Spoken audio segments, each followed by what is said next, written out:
Olá, seja muito bem-vindo ao nosso SíndiceCast, o podcast que mantém você informado sobre tudo que se relaciona ao aprender e ao conhecimento. Eu sou Wagner Síndice e estarei com você nesta aventura que é Aprender a Aprender. Este é mais um episódio do Perguntas e Respostas, que vai até você a partir das segundas-feiras. É no Perguntas e Respostas que buscamos responder questionamentos que surgiram dos programas anteriores, através das perguntas que você nos faz pelo SíndiceCast, no Facebook, Instagram, Twitter ou ainda pelo nosso e-mail, sindicecast@gmail.com. Nesse episódio, responderemos às perguntas feitas por nossos colegas a respeito do episódio 5, aquele sobre a introdução às inteligências múltiplas. O questionamento de hoje está focado em uma pergunta muito importante. Existem requisitos básicos para ser considerado inteligente, sem levar em conta o valor numérico do QI? Esta é uma pergunta muitíssimo importante e que não encontrei uma forma de responder sem abordá-la de uma forma simples, sem utilizar um exemplo, uma referência que você conheça ou que pode facilmente reconhecer. Mas essa pergunta mostra bem que o nosso episódio 5 pode ter gerado, como eu esperava, mais dúvidas do que certezas. Portanto, sem mais delongas, vamos à resposta da pergunta: existem requisitos básicos para ser considerado inteligente sem levar em conta o valor numérico do QI? Esta resposta pode ser abordada de uma forma diferente, tá, pessoal? Por diversos pesquisadores diferentes. Mas, como eu estou pautando nossas discussões aqui pelos escritos e pela pesquisa do Howard Gardner, a minha resposta vai seguir mais ou menos a linha dele. Tudo bem? Todos os estudos científicos, quando a gente vai fazer algum estudo científico, eles têm que partir de algum pressuposto, que se toma como básico, que é justamente o ponto de partida para aquilo que se deseja saber, aquilo que se deseja conhecer.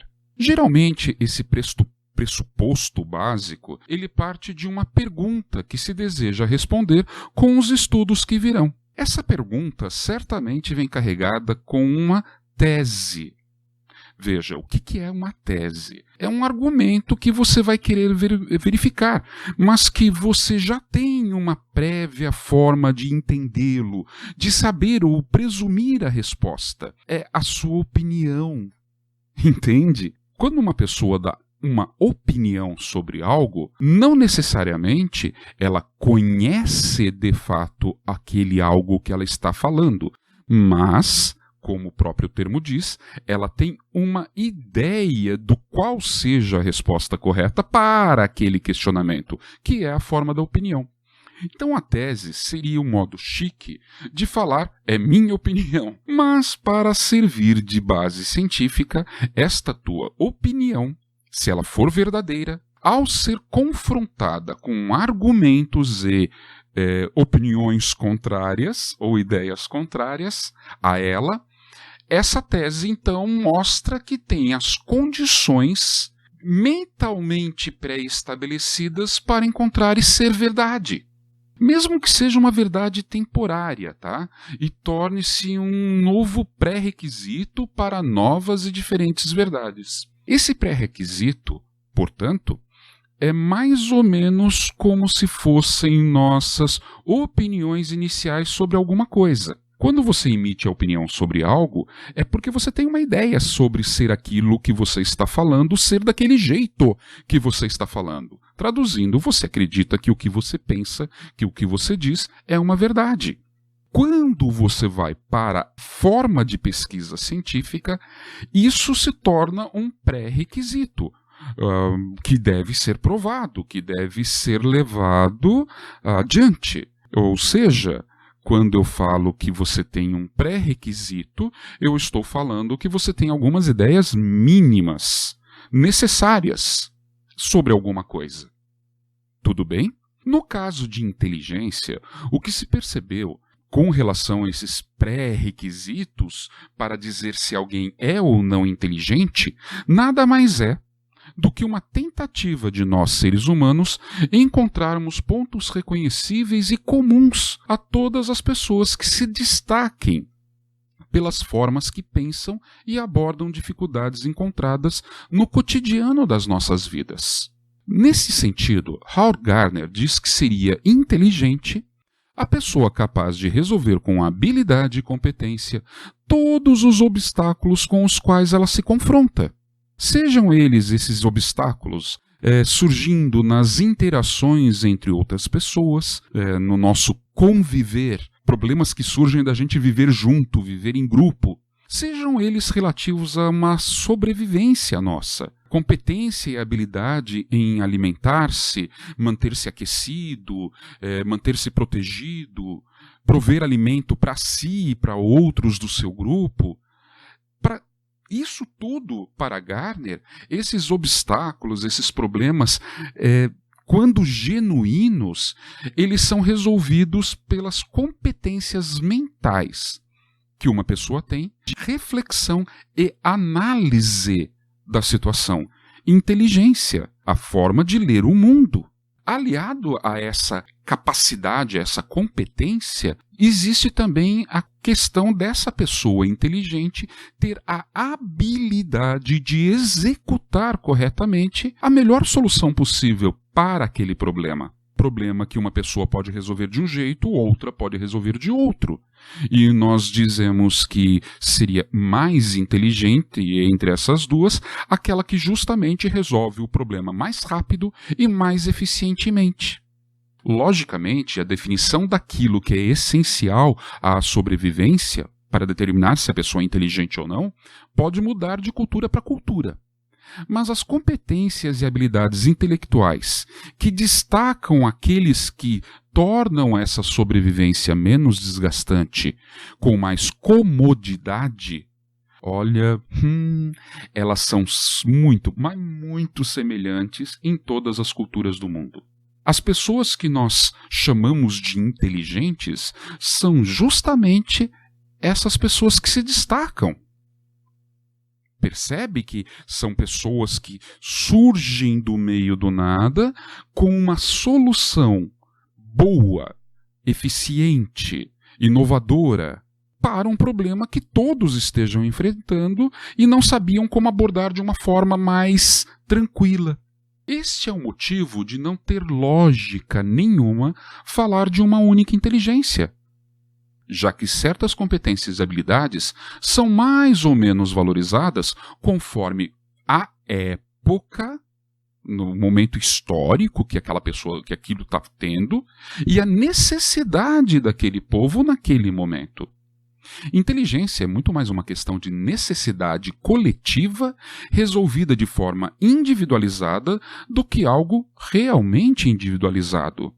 Você não pode entender ou perceber ou acreditar em inteligência como sendo algo egoísta para si mesmo. Só é considerado inteligente pela percepção de Howard Gardner justamente a pessoa que consegue colocar a serviço de si e da comunidade em que ela vive as soluções dos problemas que todos enfrentam. Perceba também que na história humana, essas pessoas que se destacam, pessoas inteligentes, portadoras de habilidades e competências, sempre foram retratadas em livros, em músicas, versos, lendas, representações teatrais. Está entendendo o que eu quero dizer? Pense nos filmes. A partir do século XX, a forma que esta pessoa ou pessoas diferenciadas que se destacam são retratadas, elas são mais comuns em filmes, novelas, seriados. E são justamente nesses grandes palcos que mostram pessoas capazes de resolver e sobreviver. Resolver problemas, eu quero dizer, e sobreviver em ambientes hostis, melhorando a sua vida e de todas as pessoas da comunidade. Nesse caso, nos livros de história, nas lendas, nos livros de ficção, essas pessoas são elevadas a uma categoria de exemplos a serem seguidos. Poxa, Cíntia, como que você pode ressaltar melhor isso? Eu poderia dizer assim, para quem gosta de filmes ou livros, vou falar de livro primeiro, tá? Para quem gosta de livros de policiais, por exemplo. Cara, olha a personagem Sherlock Holmes. Pense no Sherlock Holmes. Ele é um cara inteligente? Se você já leu livros do Sherlock Holmes, você é do tipo do cara que só assistiu os filmes. Puxa, o filme não dá toda a complexidade da personagem para nós analisarmos desta questão do ponto de vista de inteligências múltiplas, mas já dá para ter uma ideia. Se você assistiu o filme, você percebeu lá que o cara que é o Sherlock Holmes, a personagem, ele resolve problemas de uma forma totalmente diferente e muito rápido e muito eficientemente. Traduzindo, ele é inteligente. Se você pegar os livros da Agatha Christie, você terá ali o Hercule Poirot, Miss Maple e tantas outras personagens que se destacam na resolução de problemas. Você não gosta muito de ficção científica? De livros de romance policial, você curte mais uma ficção científica? Se você pegar um livro de ficção científica, você vai perceber, no caso lá, vamos pegar o Mochileiro das Galáxias, você vai perceber a personagem principal resolvendo problemas também de uma forma inovadora.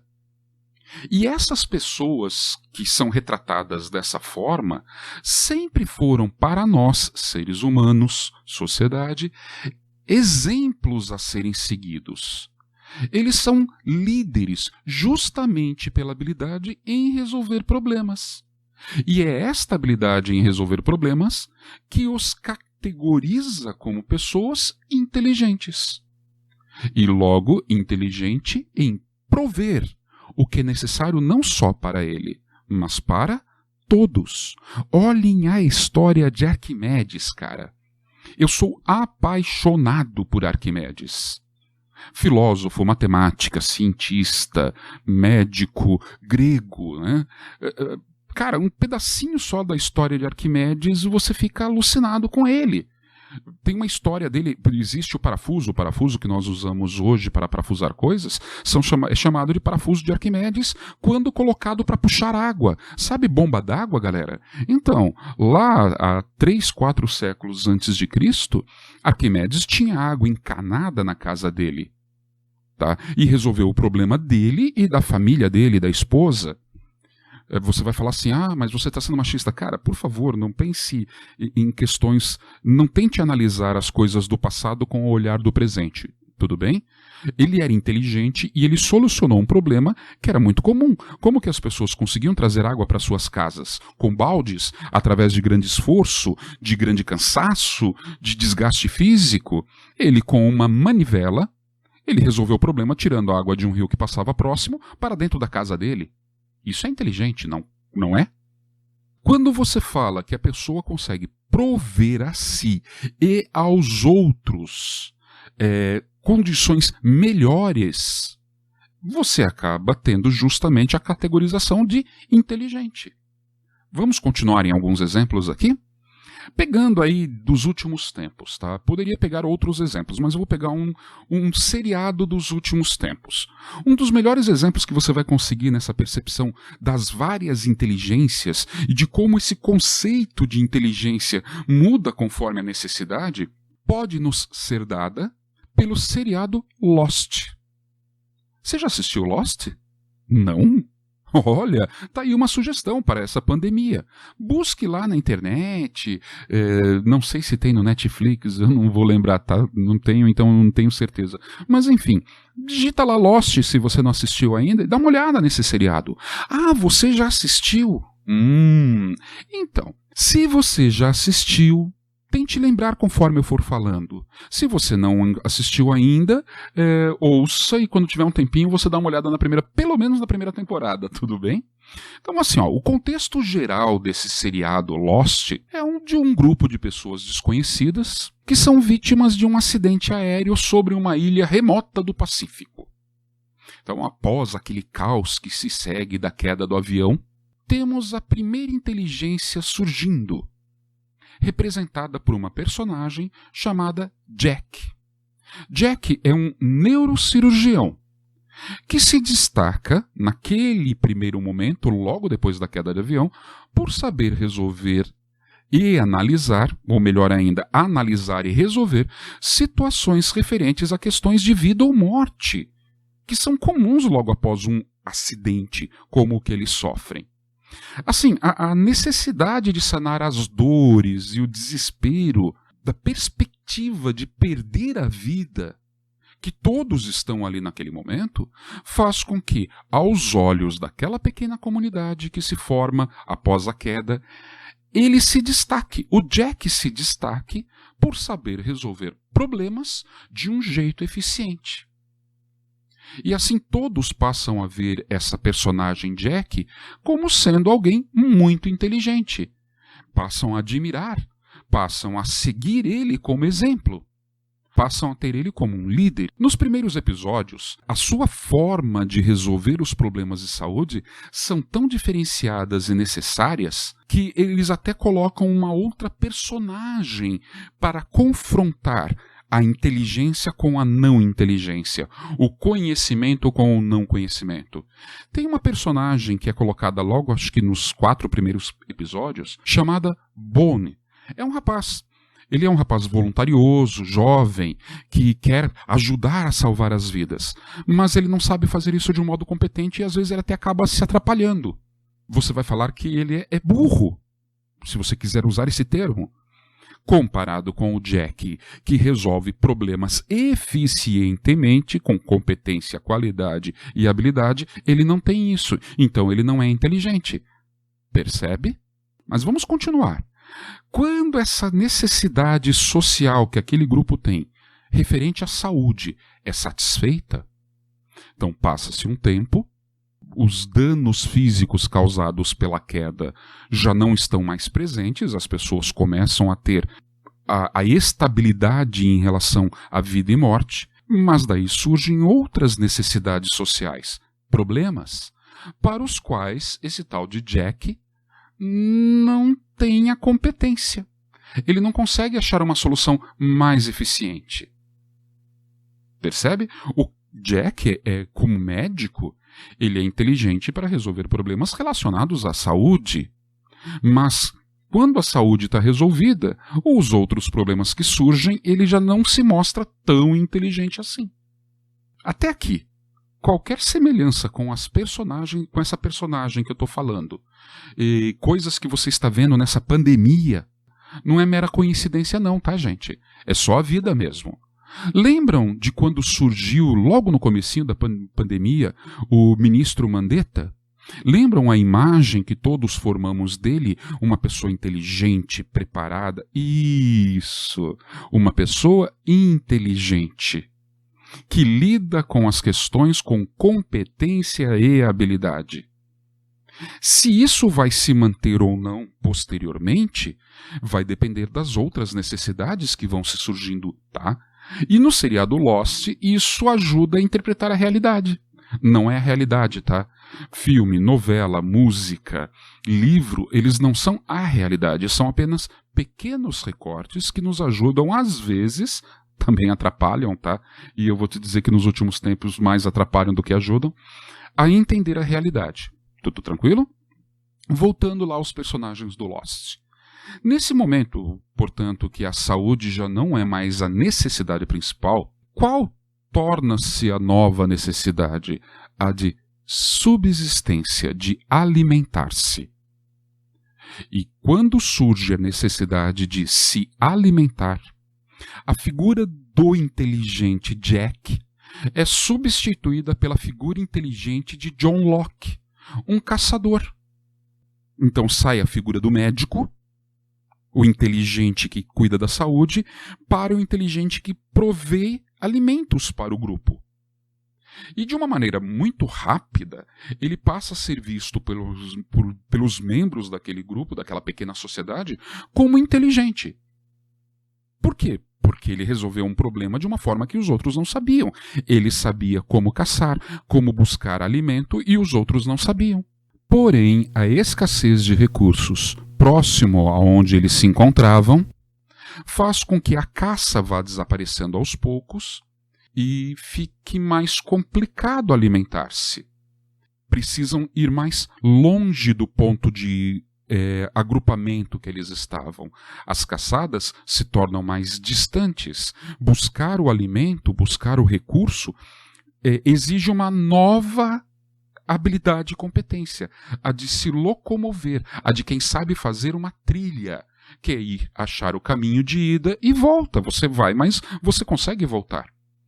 E desta forma, o caçador John Locke é substituído por uma nova personagem.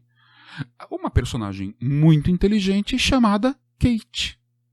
Esta Kate, ela tem a inteligência de saber se localizar, de saber ir e voltar dando segurança para o grupo para continuarem se protegendo.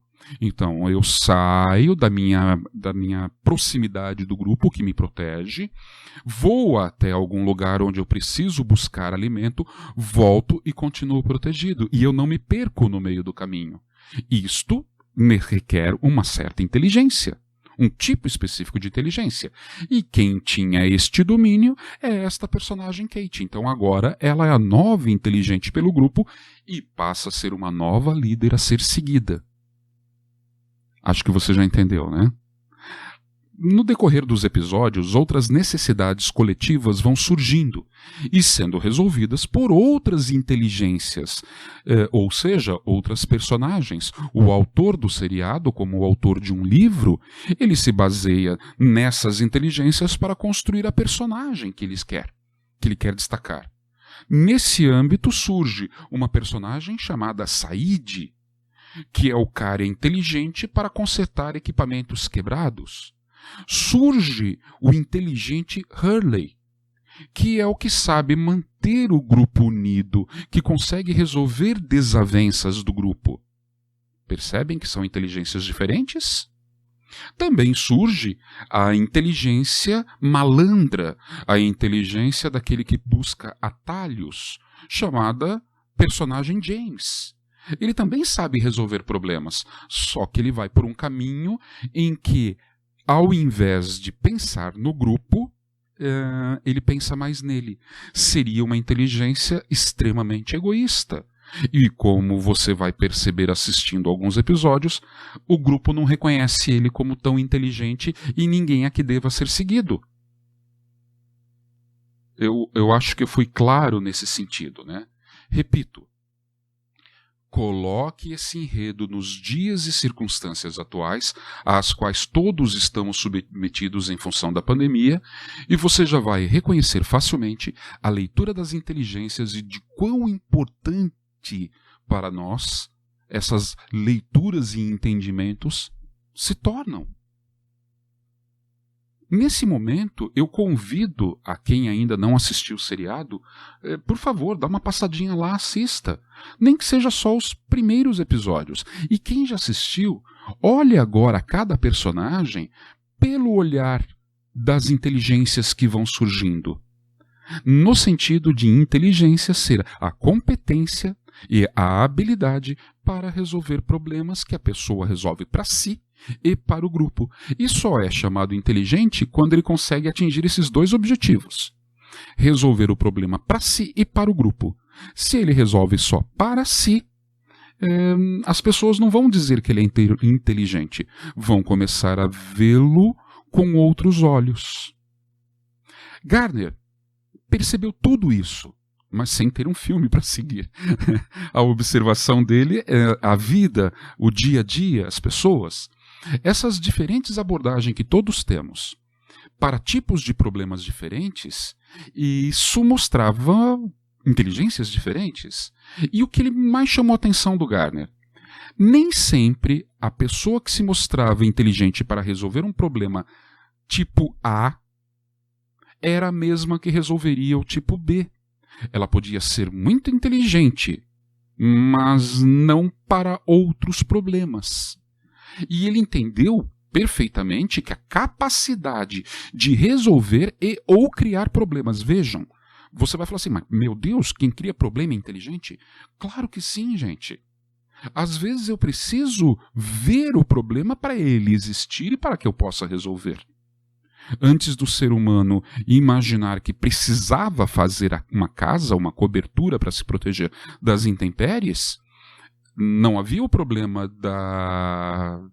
de se proteger das intempéries. Só a partir do momento em que alguém viu que isso era um problema, traduzindo, ele criou o problema. Aí ele pôde resolver e ajudar a melhorar a qualidade de vida de todo o grupo. E como os problemas da vida humana são múltiplos, obviamente Gardner percebeu que as inteligências necessárias para resolvê-los também precisariam ser múltiplas. Desta forma, a necessidade de uma inteligência específica pode ser traduzida imediatamente pela valorização que determinada profissão, eu estou começando a relacionar a inteligência com uma aptidão, com uma profissão, com uma utilidade imediata que a pessoa passa a ter na sociedade. Acho que eu já dei alguns exemplos, né? O caçador, o médico, o cara que consegue manter todos juntos convivendo bem, em harmonia. Todas essas profissões, elas surgiram de necessidades e de pessoas inteligentes dentro daquele âmbito. Por isso que cursos superiores são chamados de faculdades. Faculdade, uma relação de inteligência. Uma das muitas inteligências. Fica difícil a gente dizer que um matemático, por exemplo, é mais inteligente que um professor de matemática. Aí você vai falar, não, é a mesma coisa. Não é, galera. Não é, meu amiguinho. Matemático é uma coisa. Professor de matemática é outra coisa. O matemático, ele cria e resolve situações matemáticas. O professor de matemática torna aquilo que o outro criou compreensível para outras pessoas. A função dele é ensinar. Nem sempre o matemático consegue ser competente, ou seja, tenha a inteligência necessária para fazer o outro aprender. E vice-versa. E a valorização que nós damos tanto para o professor de matemática quanto para o matemático, elas são diferentes conforme a necessidade de cada sociedade. Como a de um médico, como de um advogado, como a de um economista, como a de um filósofo. Eu vou colocar em termos práticos assim.